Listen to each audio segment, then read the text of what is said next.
friends. I had a short, very short, but I think possibly very potent thing to talk about today, and that is victimhood, because it is very much part of the journey when we're recovering from addiction, limbic system impairment, and trauma of any kind.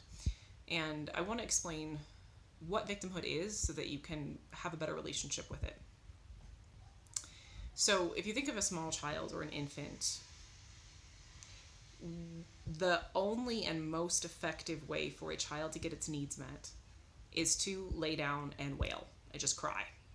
Just like try and there's an inherent knowing that they can't meet their own needs, but they can make a lot of noise and then someone will come take care of it. So that's in essence all victimhood is that very young part of you saying, I have needs that are not met, and this is how I best know how to get them met.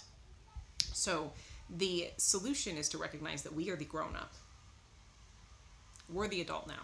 So we're the one who can pick up that child and comfort it and give it what it needs. So whenever you have victimhood kick in, a lot of times the tendency is to want someone else to fix it, to want the situation to change, to blame others, to or just, and sometimes even it's just to want to like fall into an old pattern and just give into it because you're so tired of fighting. Because a lot of times that's just like, well, I won't have to be fighting anymore. I'm just too tired. I can't do this. And what you're looking for is rest, and what you get is a lot of really uncomfortable patterns if you actually do give in. So the answer is to step into your own power and realize your own agency, your ability to make choices, your ability to be your own advocate and an agent for change and getting your needs met. And that can look a couple different ways. Sometimes, the first step is to really ask yourself, what do I think I need right now? And if overthinking is getting in the way, to just make it step towards something.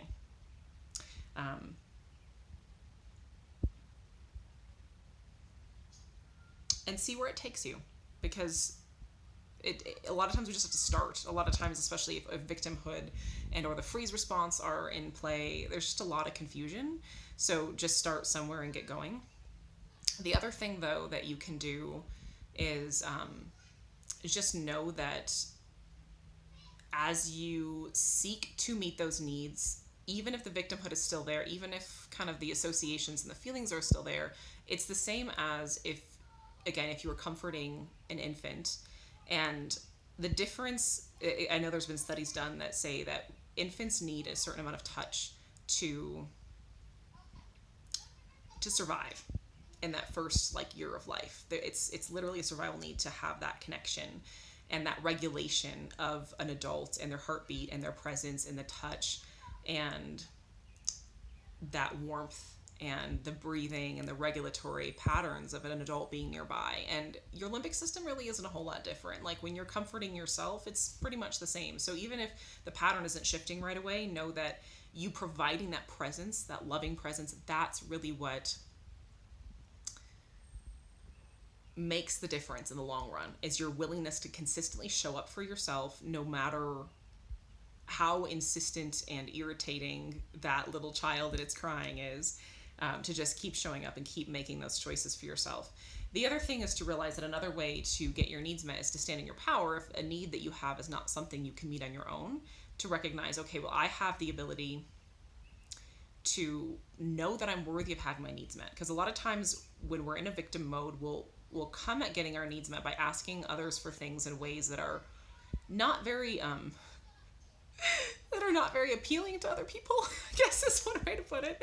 Where we're very demanding, or we're very mousy or timid, or are asking but not really meaning it because we don't really believe that we're worthy of having our needs met.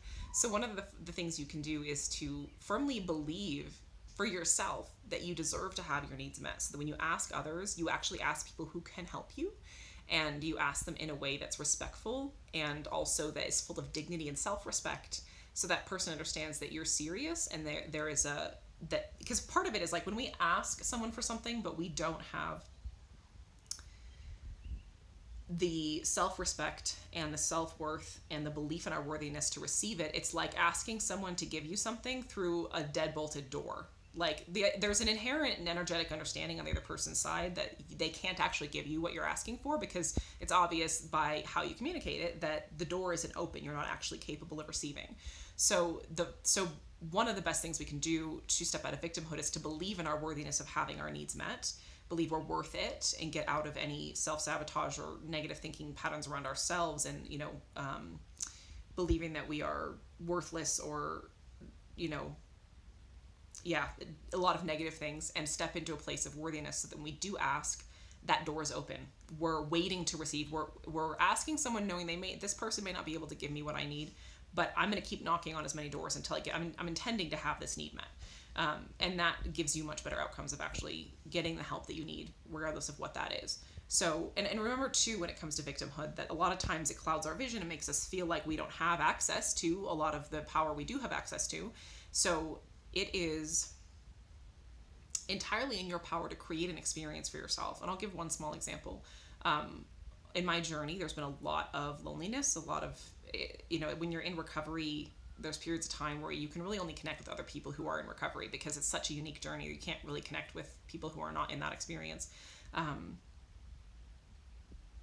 So I did a couple different things. When I practiced visualization, I would do visualization of being surrounded by people, even if even if they weren't real people. Like there was one visualization I did where I sat on the beach and this group of like loving familial type people just came and like put their hands on me and hugged me and celebrated me. And it was like, I couldn't even really see their faces, but it was insanely comforting.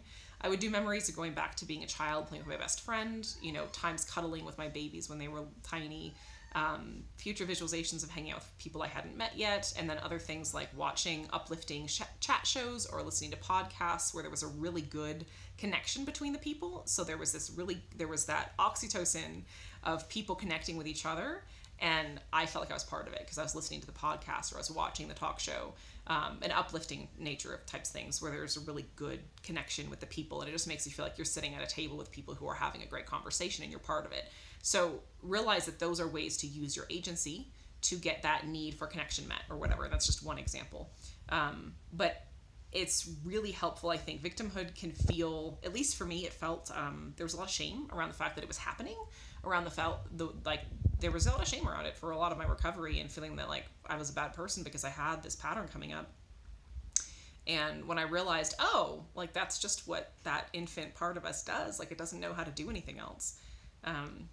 It was like, that's everybody. All babies, when they have a need, they just lay there and cry. Like that's what everyone does. It's just an unmet need. No big deal. Doesn't mean anything bad about me or anything like that. And also just beginning to recognize it as like a sign for me to step into my power and say, okay, well, how can I take care of myself? What is it that I need? How can I meet that need? And then setting out to have it met and not taking no for an answer. So I just wanted to share that because the shame and the guilt and the kind of the cringe that can come around some of the pops that we come up against in recovery, that can be the hardest part, is just getting past the shame and the cringe of the fact that it's even happening. So that's one of the reasons I offer this, is to just take that out of the picture and realize like you're human. It happens to all of us, and you do deserve to have all of your needs met. So go out there, take care of yourself, ask for what you need, don't take no for an answer. You are absolutely worth every ounce of effort it takes to love yourself, to meet your needs, to recover, and to live your life to the fullest. So go get it. All right, talk to you guys soon.